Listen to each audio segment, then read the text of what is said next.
Bonjour, chères auditrices et auditeurs, et merci d'être parmi nous sur Enkel Média. Vous êtes de plus en plus nombreux à nous suivre et nous l'apprécions.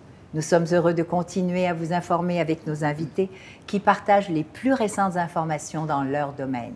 Tout récemment, j'ai brossé un tableau de la situation économique et financière du Québec en discutant avec les ministres Pierre Fitzgibbon et Éric Girard.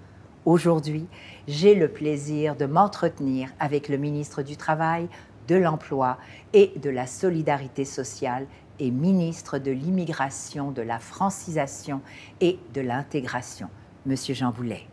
Monsieur Boulet, bonjour et merci d'être parmi nous. Merci, Daniel. Ça me fait vraiment plaisir d'être avec vous. C'est réciproque. Vous savez que vous avez beaucoup d'importance et qu'on a hâte de vous entendre. Avant de commencer, j'aimerais savoir, il y a des gens qui ne savent pas qu'avant votre saut en politique, vous étiez avocat spécialisé en droit du travail et vous avez été au cœur de nombreuses crises au sein de grandes entreprises. Celle que nous vivons actuellement, elle est unique et elle est de taille. Comment est-ce que vous arrivez à vivre cette pandémie, cette crise vous-même, mais en tant que vous? Bien, en tant qu'être humain, je partage exactement les mêmes sentiments que chaque Québécois et Québécoise. On se remet en question, on essaie de s'adapter, on lit, on se développe. Puis j'essaie de rester beaucoup à l'affût des développements scientifiques à l'échelle internationale. Ce qui m'inspire beaucoup dans ce que nous faisons au Québec, c'est de voir comment on réussit ailleurs.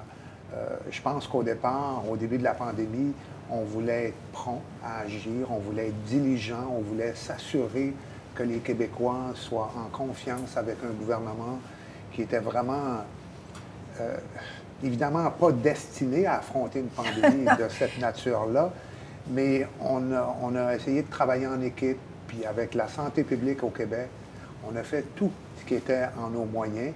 Et moi, ce qui, je trouve, me met le plus à rude épreuve, c'est la capacité de s'adapter à des choses qui sont constamment imprévisibles. Tout à fait. Puis c'est pas une science exacte, c'est pas de la mathématique, l'épidémiologie. C'est pour ça que ça nous contraint à s'adapter, mais à quelque part, c'est une opportunité de vie. Même s'il y a énormément de malheurs, il faut essayer de voir les petits bonheurs à travers ça. Puis je pense. En fin de compte, ce que vous dites, c'est qu'en tant qu'être humain, vous vivez la même chose que vivent Absolument. les citoyennes et les citoyens, mais vous essayez de vous adapter et d'adapter les règles et les lois pour permettre justement que ça soit moins difficile. Parce qu'on vit personnellement, vous savez, hein, on n'en parle pas aujourd'hui, mais on va en parler un petit peu tantôt, la santé mentale aussi des gens vient chambarder bien des choses. Oui, il y a constamment un équilibre à trouver entre la santé physique et la santé mentale. Oui. J'ai l'impression qu'on a eu à reconstruire le Québec par ces mesures, ces programmes qui répondent aux besoins spécifiques des entreprises et des personnes. Oui. Et c'est pour ça qu'on est constamment en quête de trouver le meilleur équilibre. Puis on le voit avec la 5e vague, avec l'Omicron, qui est un nouveau variant. Ça nous impose encore plus de respect de la santé mentale des personnes. Tout à fait. Depuis votre arrivée comme ministre du Travail, le principal défi auquel vous avez fait face, c'est la pandémie et la pénurie de main-d'œuvre. Nous savons que le vieillissement accéléré de la population et la COVID ensemble ont exacerbé ce besoin de main-d'œuvre, ou du moins ce manque de main-d'œuvre qualifiée. Les récentes données de l'Institut du Québec démontrent que à peu près 190 000 postes sont à pourvoir. Pouvez-vous nous dresser un petit portrait actuel de la main-d'œuvre au Québec et en même temps, dans quel domaine vous pensez que ce besoin de main-d'œuvre est le plus criant? Bien, je vous dirais, Daniel, à peu près dans tous les secteurs, ce qui m'a frappé. Mais en fait, il y avait des économistes et des démographes qui anticipaient ce vieillissement de la population depuis la fin des années 90. Et donc, le vieillissement, ça implique que beaucoup de personnes partent à la retraite et qu'on n'a pas suffisamment de personnes disponibles pour les remplacer. Donc, il faut mettre énormément d'énergie à d'abord penser à toutes les clientèles, à tout le potentiel de personnes un peu plus éloignées du marché de l'emploi, voir comment on peut faciliter leur réintégration, leur retour en emploi, puis leur rétention. Puis je vous dis, dans tous les secteurs, j'ai visité des entreprises, puis rencontré des partenaires du marché de l'emploi partout au Québec, et je vous dirais, il n'y a pas de secteur qui m'apparaisse être à l'abri. Qu'on réfère au commerce de détail, aux manufacturiers, à la transformation alimentaire, bien sûr, l'hébergement, la restauration et autres, c'est partout. Donc, quand je dis potentiel humain un peu plus éloigné du marché de l'emploi, Daniel, je réfère d'abord aux personnes en situation de handicap. Il y en a énormément. Notre taux d'emploi n'est pas suffisant. Quand on se compare, on est un peu déçu. Donc, c'est pour ça que j'ai lancé une vaste stratégie nationale pour intégrer et retenir en emploi les personnes en situation de handicap, les personnes issues des Premières Nations, les travailleurs étrangers temporaires, les personnes immigrantes, les femmes, les jeunes. À chaque fois que je réfère aux 200 000 jeunes de 18 à 34 ans, ni en emploi, ni aux études, ni en formation, tout le monde est irrité par ça. Mais oui, mais justement, vous avez mis une offensive, le gouvernement a mis une offensive pour demander à 200 000 jeunes, ou pour aider 200 000 jeunes à retourner ou à réintégrer le marché du travail ou à intégrer le marché du travail. Mais cette initiative-là, votre rôle dans cette initiative, elle a été quoi? De négocier une entente qui est qualifiée d'historique avec tous les carrefours jeunesse-emploi. Il y en a 110 au Québec. 110 carrefours? Des tentacules qui nous permettent de rejoindre, d'aider et d'accompagner ces jeunes-là, qui souvent ont perdu leur repère. Là, ça peut être une jeune mère monoparentale ou un jeune homme qui a eu une première mauvaise expérience de travail. D'autres sont dans les sous-sols des maisons de leurs parents. D'autres décrochent tout simplement des études régulières. Fait qu'il faut les identifier, leur faire signe, leur dire qu'on a des intervenants, notamment dans les carrefours jeunesse-emploi, puis qu'on est prêt à les aider. On va faire un diagnostic, un plan soit de retour aux études ou un plan de réintégration en emploi en respectant le profil, les habiletés puis les qualifications de chacun, chacune. Fait que ça, cette entente-là, ça fait partie de l'arsenal des moyens qui sont à notre disposition pour aider les jeunes à réintégrer l'emploi. Donc, on va parler aussi de travail-études probablement, parce que ça peut aider les jeunes à travailler, mais aussi à continuer leurs études, je suppose. Ça, j'en suis éminemment fier. Moi, ce que j'appelle l'alternance travail-études. Je vais vous donner un exemple. Il nous manque beaucoup d'éducateurs et éducatrices à la petite enfance, puis ça nuit ou ça accentue la pénurie de main-d'œuvre. On a lancé des formations avec des cégeps dans toutes les régions du Québec où les personnes travaillent, par exemple, 3 jours par semaine dans un CPE. Ils vont au collège 2 jours par semaine. Ils font ça pendant entre une période d'1 année et 1 année et demie. Ils obtiennent une attestation d'études collégiales. Les 3 jours qui sont au travail, ils sont payés. Ils sont payés les 2 jours aux études par le CPE, puis nous, on rembourse le CPE. Le CPE qui paye pendant les 2 jours d'études. Mais ça, c'est magique, Daniel, parce que quand tu étudies, tu bénéficies de tes apprentissages professionnels. Puis quand tu travailles, tes acquis académiques. Mais tu contribues, en fin de compte, à l'économie. Et ça, on est en mesure, et on en a mis ce type de programme-là en alternance travail-études dans beaucoup de métiers professions qui sont en déficit de main-d'œuvre. Si on parlait des personnes qui sont en ce moment à la retraite et qui souhaiteraient revenir sur le marché du travail, est-ce que vous avez des initiatives ou est-ce que vous avez quelque chose pour eux, pour les faire revenir, justement? Oui, absolument. Puis si je peux vous donner une information qui mérite, là, si on avait le même taux d'emploi chez les personnes de 60 à 69 ans qu'en Ontario, on aurait probablement 70 000 personnes de plus en emploi demain 70 000, au Québec. C'est pas rien. Vous avez fait référence à 190 000 postes vacants. Là, c'est rendu 230 000, 240 000. Donc, c'est un potentiel extrêmement important. Fait que oui, on a mis en place des subventions salariales pour les employeurs qui embauchent des personnes au-delà d'un certain âge pour adapter les milieux de travail, permettre à ces personnes-là de travailler à temps partiel, d'avoir des horaires flexibles, plus de congés, plus de vacances. Mon collègue Éric a mis en place un crédit d'impôt, en fait, qui existait avant notre arrivée au pouvoir, mais qui a été bonifié en 2019 pour prolonger la carrière des 60 à 69 ans. Puis là, on pense à constamment s'améliorer parce que c'est, selon moi, une des clientèles sur laquelle on doit mettre énormément d'énergie. Absolument. D'abord, il y a les connaissances, l'expertise qu'on a laissé de côté. Puis aujourd'hui, ce sont aussi des personnes qui sont capables de faire certaines tâches qu'elles avaient avant. Puis elles étaient pas mal dans le domaine de l'éducation. Beaucoup de ces personnes-là étaient dans le domaine de l'éducation, le domaine de la santé. Donc, ça pourrait donner un souffle. Je suis surprise parce que ce que vous venez de dire est intéressant. Je parle des subventions, je parle de ce que vous avez mis en place avec et pour les entreprises, pour qu'on fasse un rappel à ces personnes-là. Mais où est-ce qu'on s'adresse? À qui on s'adresse? Ministère de l'Emploi? Est-ce qu'on a déjà accès à ces choses-là, à ces programmes-là? Ça, c'est pas assez connu, Daniel. Okay, mais il y a des conseillers aux entreprises qui sont dans tous les bureaux de Service Québec, un peu partout, dans toutes les régions. Et oui, on peut communiquer avec Service Québec, être mis en communication avec un conseiller, conseillère, et avoir l'inventaire des mesures et des programmes. Parce que c'est vrai que c'est complexe. Puis, tu sais, il y a 2 ans, avec mon collègue Simon, qui était à l'immigration, on a aussi régionalisé des ressources du ministère de l'Immigration qui sont dans les bureaux de Service Québec. Il y a 66 personnes qui ont été réparties un peu partout. Et voyons Service Québec comme un guichet unique. Puis j'ai l'intention éventuellement, Daniel, d'avoir une cartographie pour permettre aux employeurs d'être guidés. Absolument. Si vous avez des besoins de recrutement, de développement de votre main-d'œuvre, de mise en place d'un plan de formation, d'accompagnement, appelez-là.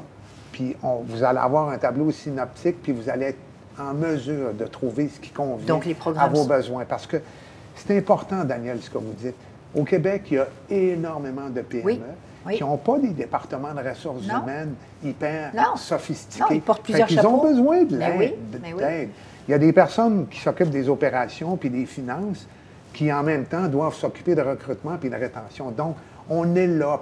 Le mot-clé pour moi, c'est accompagnement. Parfait. Donc, il y a de l'accompagnement. Il suffit de prendre le téléphone ou d'aller sur les sites et de demander, mais les programmes sont en place, autant pour le recrutement des jeunes que pour le recrutement des personnes de 65 ans et plus. Parfait. Vous savez que la réalité des entreprises et des travailleurs semble pas mal opposée.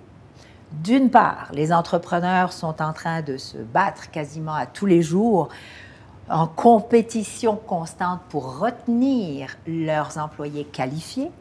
Puis d'un autre part, on a des employés qui réclament les meilleurs salaires, une augmentation de salaire, qui veulent une meilleure conciliation travail-famille, qui souhaitent avoir des conditions de travail plus souples, qui souhaitent aussi avoir accès au travail, études. Comment, Monsieur le ministre, dans un contexte de pénurie de main-d'œuvre, comment peut-on orchestrer la réduction, je dirais, des employés, la rétention, pardon, des employés, quand on sait que beaucoup de PME sont fragilisées en ce moment pour répondre à toutes ces demandes? Oui, tout à fait. Vous avez raison. Je vais vous répondre de 2 manières. Oui. D'abord, souvenez-vous, on vivait des périodes de chômage endémique où il y avait un rapport de force qui favorisait les employeurs. Il y avait un taux de chômage élevé, puis quand tu négocies en milieu syndiqué le renouvellement d'une convention collective ou que tu négocies avec une personne qui travaille pour toi, tu avais comme un peu le gros bout du bâton. Là, en contexte de pénurie de main-d'œuvre, ça s'est inversé. J'ai vu beaucoup de PME être extrêmement créatives. Puis oui, elles ont été fragilisées par la pandémie, mais elles se sont donné des plans de recrutement puis de rétention. Puis des fois, là, c'est des aménagements d'espaces de travail où il y a de la convivialité, c'est un espace pour manger avec des fenêtres, c'est un coin activité physique. Souvent, on fait référence au salaire, mais il n'y a pas que ça.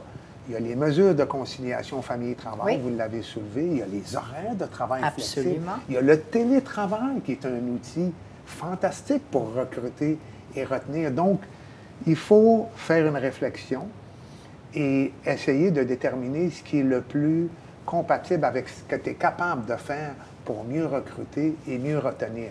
J'ai vu une entreprise de la région de Trois-Rivières récemment qui se développe, qui a été capable d'embaucher 25 nouvelles personnes avec une flexibilité d'horaire, ou en permettant aux personnes de travailler moins d'heures par semaine avec la même rémunération. Puis elle a réalisé qu'en termes d'efficacité et de productivité, c'était aussi valable. Fait qu'il y a ça. Mais il faut faire une analyse cas par cas. Oui. Puis le deuxième point, Daniel, il y a une communauté d'intérêt entre les entreprises et les travailleurs. C'est la formation puis le rehaussement des Absolument. compétences. J'y arrive.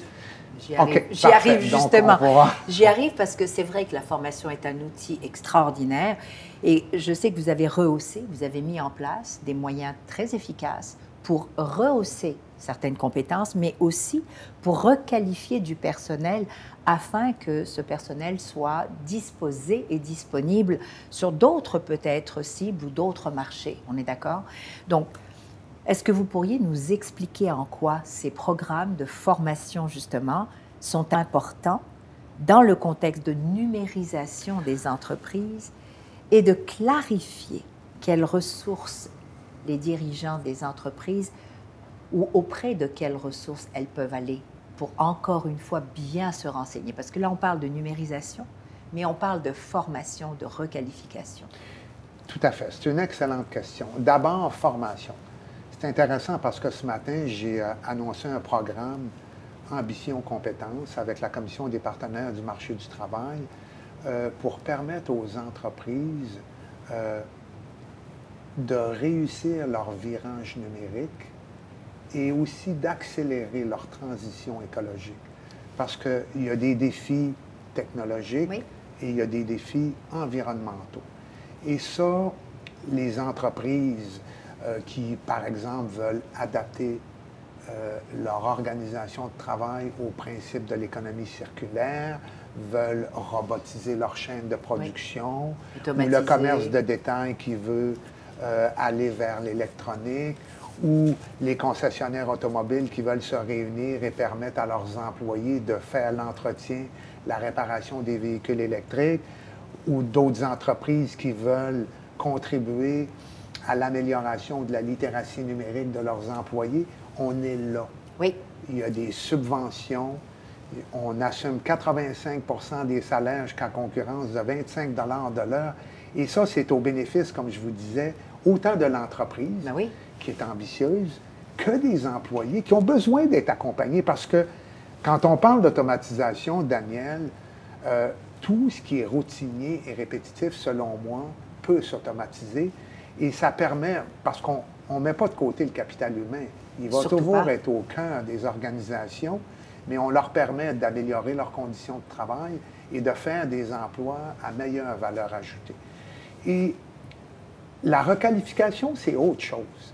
C'est par exemple quelqu'un qui avait un emploi précaire, qui saisit la pandémie, qui considère que c'est devenu une opportunité pour se réorienter. Puis on ne fait pas ça 20 fois dans une vie. Non. Mais tu es dans un secteur qui a été fragilisé, puis tu te dis, bon, moi, je veux me requalifier. Mettons en technologie de l'information, parce que c'est un des secteurs névralgiques de notre économie. Ou en Il y a soudure, des- ou en mécanique, ou en soudure, ou en mécanique. Oui, tout à fait. Il y a des programmes de formation, soit avec les centres de services scolaires ou les cégeps ou les universités. Puis les personnes bénéficient d'une allocation de requalification. Donc, il y a un soutien financier hebdomadaire pour étudier et ultimement être requalifié pour réintégrer le marché de l'emploi dans un autre secteur. C'est ce que j'appelle la requalification. Et ça a donné d'immenses résultats. Les Est-ce que c'est programmes de toujours requal- il y en a encore Il y en a un encore? qui est super populaire pour les technologies de l'information. Puis on en a eu un dans d'autres secteurs et la demande, elle était incroyable. Donc, ce que vous dites, c'est que on a plusieurs programmes. Vous en avez lancé un ce matin. Ouais. Comment il s'appelle déjà? Ambition compétente. Ambition, compétence. Donc, dans ces programmes-là, ce que vous offrez, c'est de dire, pour les personnes ou les entreprises qui ont absolument besoin de se numériser, parce que ça va accélérer leur productivité, mais aussi leur indépendance, je dirais, pour s'autosuffire, ça ne veut pas dire qu'on va éliminer le capital humain, mais on va surtout permettre à ce capital humain de faire d'autres tâches plus intéressantes, puisqu'on a besoin aussi des cerveaux. D'un autre côté, il y a des personnes qui sont compétentes et qui ne sont plus aptes à faire ce travail parce que peut-être que dans ce secteur d'activité, c'est plus précaire. Elles vont pouvoir requalifier leurs compétences pour être encore plus valorisées. Daniel, vous avez totalement raison. Puis, mon rêve, là, c'est que le Québec devienne une société apprenante, où les milieux de travail se transforment en environnement d'apprentissage. Ça, c'est chouette. Où on permet à chaque travailleur, chaque travailleuse d'acquérir des nouvelles habiletés et on va grandir, on va devenir plus prospère, plus inclusif et où on va faire confiance à notre capital humain. Le capital humain. Je trouve que c'est une excellente idée d'utiliser les entreprises, au sein même des entreprises, parce que je dis souvent que c'est une société, une petite société dans la société. Absolument. Donc il faut utiliser ces entreprises-là pour qu'elles deviennent elles-mêmes contributaires de ces formations et de cette connaissance collective. On a parlé tout à l'heure brièvement du télétravail. On sait que la pandémie a mis à rude épreuve les gens et le télétravail aujourd'hui, on le voit, hybride même quelquefois, on sent qu'il est comme là pour rester. D'après vous? Oui, tout à fait. Bon, avant la pandémie, il y avait à peu près 15 de personnes qui faisaient du télétravail. Ça a monté à 40, 45 durant la pandémie. Et oui, c'est une organisation de travail qui est complètement sanitaire. Il y avait beaucoup d'appréhension des employeurs, surtout au début de la pandémie.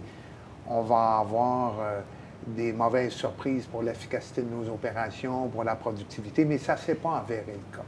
Les sondages, les analyses qui ont été portées à ma connaissance laissent croire qu'au contraire, ça a été un succès, de sorte que moi, je suis un des premiers à dire qu'on s'en va vers du télétravail permanent, mais en formule hybride, parce que c'est pas tout. Pas possible, le télétravail, purement et simplement, ça crée souvent de l'anxiété, de la solitude. Tu n'as pas le contact humain, alors que quand tu es au bureau, tu peux être supervisé, tu peux avoir un plaisir aussi à côtoyer tes collègues de travail. Puis souvent, tu as besoin d'un mentor, tu as besoin d'un guide, tu as besoin de ton organisation pour t'alimenter. Donc, je pense que c'est ce qui va s'imposer. Puis d'ailleurs, j'avais demandé au comité consultatif Travail et main-d'œuvre, où sont les leaders syndicaux et patronaux, de faire un comité de vigie au début de la pandémie.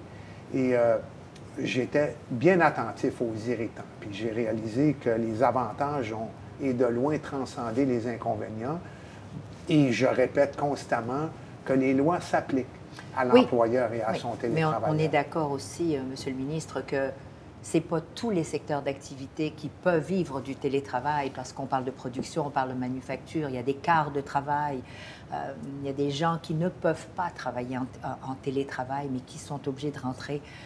J'ai été dernièrement visiter une entreprise très intéressante dans le domaine de la fabrication alimentaire, et les gens devaient rentrer parce que c'est de la production, c'est de la manufacture, donc il y a quand même des secteurs qui ne pourront pas, qui ne peuvent pas survivre s'ils sont en télétravail. Tout à fait. Et je pense qu'il faut... Alors, là, je vais vous aborder sur un autre de vos chapeaux importants que vous venez d'avoir et qui est passionnant d'ailleurs, qui me passionne moi personnellement. C'est vos fonctions en tant que ministre de l'Immigration. Nous pensons souvent, Monsieur le ministre, que l'immigration, c'est la solution à la pénurie de main-d'œuvre. Mais cependant, nous savons que d'accueillir une personne qui vient d'ailleurs, eh bien, ça prend une capacité d'adaptation. Il y a un certain temps, pour l'avoir vécu, la langue, la compréhension de notre structure, de nos systèmes. Mais nous sommes conscients que là où les besoins sont aussi, et qui sont criants, c'est nos PME et la pénurie de main-d'œuvre en région. Donc, j'aimerais vous demander de partager avec nous votre vision sur la régionalisation de l'immigration afin que les PME puissent bénéficier des compétences des nouveaux arrivants? D'abord, parlant de compétences des nouveaux arrivants, moi, je veux vous féliciter, Danielle, pour votre parcours, Merci. votre succès, l'estime et le respect que vous avez, non seulement à travailler, mais à vivre au Québec. Puis Absolument. on sent non seulement que vous êtes aimé, mais que vous aimez aussi Absolument. ceux C'est et chez celles moi. qui vous entourent. Oui, tout à fait. Vous êtes un beau modèle. Merci. L'immigration, c'est une des options. En même temps, il faut avoir les structures et la capacité de bien les accueillir. Exact. Vous l'avez mentionné. Ça aussi, puis je regrette de le dire, mais souvent les personnes immigrantes restent trop dans les grands centres urbains comme à Montréal, puis ils ne travaillent pas. Ou ils font un travail qui est incompatible avec leurs compétences Oui. ou leur formation de leur pays d'origine. C'est pour ça qu'il faut s'assurer de bien les accueillir, de bien les intégrer et de s'assurer de leur faire comprendre aussi les besoins qui existent dans nos régions.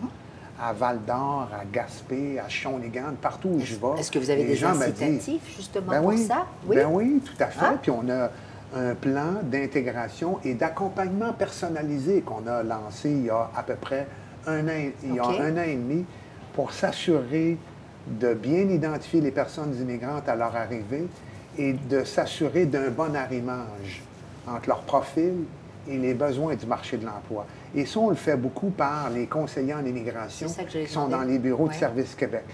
Il y en a un qui s'occupe de l'intégration plus communautaire, le conseiller en immigration, puis le conseiller aux entreprises de leur intégration au marché de l'emploi. Puis j'ai lancé récemment, au mois de décembre, ça c'est un enjeu important au Québec, la reconnaissance des compétences. Enfin! C'est 130 millions sur 2 ans. Puis là, la personne qui va arriver, qui n'a pas complété, mettons, son parcours en sciences infirmières dans son pays d'origine, on va lui dire, tu vas pouvoir bénéficier de telle et telle formation d'appoint. On a des ententes avec l'ordre professionnel, des infirmiers, infirmières. Elle va bénéficier d'une allocation hebdomadaire de 500 $ par semaine pour la soutenir.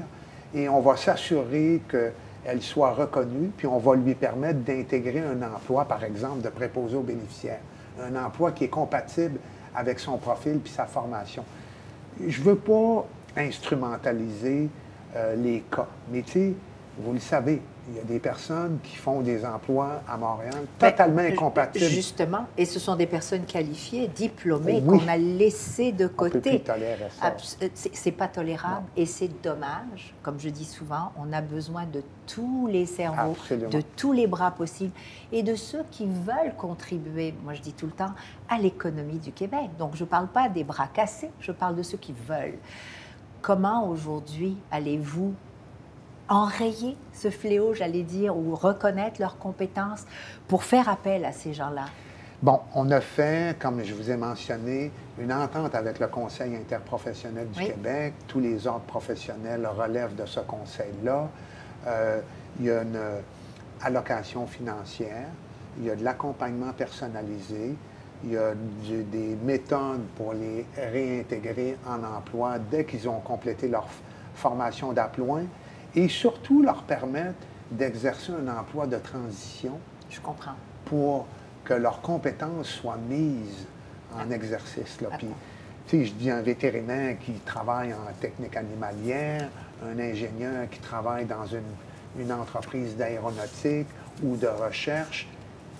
Vous le dites très bien, il faut qu'on devienne un Québec inclusif. Oui. C'est la seule voie qui va nous mener vers une réelle prospérité et ça passe notamment par les personnes immigrantes et les travailleurs étrangers temporaires. Moi, j'en fais une de mes priorités. Ben oui, ce serait intéressant de voir, Monsieur le ministre, combien de personnes nous avons ici au Québec qui sont qualifiées, qui sont diplômées, mais qu'on n'a pas réajusté leur équivalence et qui veulent travailler dans leur domaine. Ce serait vraiment intéressant parce que si on a 230 000 ou 240 000 postes à combler, je pense qu'on pourrait répondre à cette demande rapidement. Absolument. Donc, en terminant, J'aimerais vous demander, qu'est-ce que vous souhaitez dire aux auditrices et aux auditeurs de Henkel Media? Qu'est-ce que vous avez envie de leur transmettre en tant que Monsieur Jean Boulet? Ben, écoutez, moi, j'essaie de me mettre beaucoup dans les souliers des entrepreneurs, puis des travailleurs. Je pense qu'il faut trouver un bon équilibre. Il faut, je le mentionnais un peu plus tôt, faire une réflexion, voir quelle est la meilleure façon de relever votre défi. Mais il y a de la place pour tout le monde. Puis on le dit beaucoup avec le capital humain, mais le capital entrepreneurial québécois, il est extraordinaire. Faites-vous confiance. Donnez-vous une vision de l'avenir avec des moyens qui sont clairs et c'est la meilleure façon d'atteindre vos objectifs organisationnels. Mais faites aussi confiance à vos ressources humaines parce que c'est avec du monde qu'on réussit, c'est avec des êtres humains. Puis tu sais, ça me ramène toujours à un entrepreneur qui me dit, moi Jean, là, ma recette pour le succès, là, c'est que je me comporte avec mes employés comme j'aime qu'ils se comportent avec moi. Je les traite comme des personnes égales, puis c'est simple, la vie. Hein? On appelle ça pas la complexifier. Le leadership humain, n'est-ce pas? On en parle de plus en plus. Tout à fait. Monsieur Boulet, merci de nous avoir consacré ce temps-là. C'est vraiment très apprécié. Et j'espère d'ailleurs, mes chers amis, que vous avez pu avoir certaines réponses quant aux aides, aux programmes et surtout là où il faut aller taper pour demander ces aides et d'avoir un regard différent, je veux dire, sur les cibles pour aller chercher des personnes qualifiées, compétentes. Il y a les personnes handicapées, mais il y a aussi les personnes compétentes en immigration et on vient de parler aussi des requalifications en compétences et certainement de la transformation aussi grâce à tous les programmes de formation. Je vous remercie encore une fois d'avoir été présent et à très bientôt.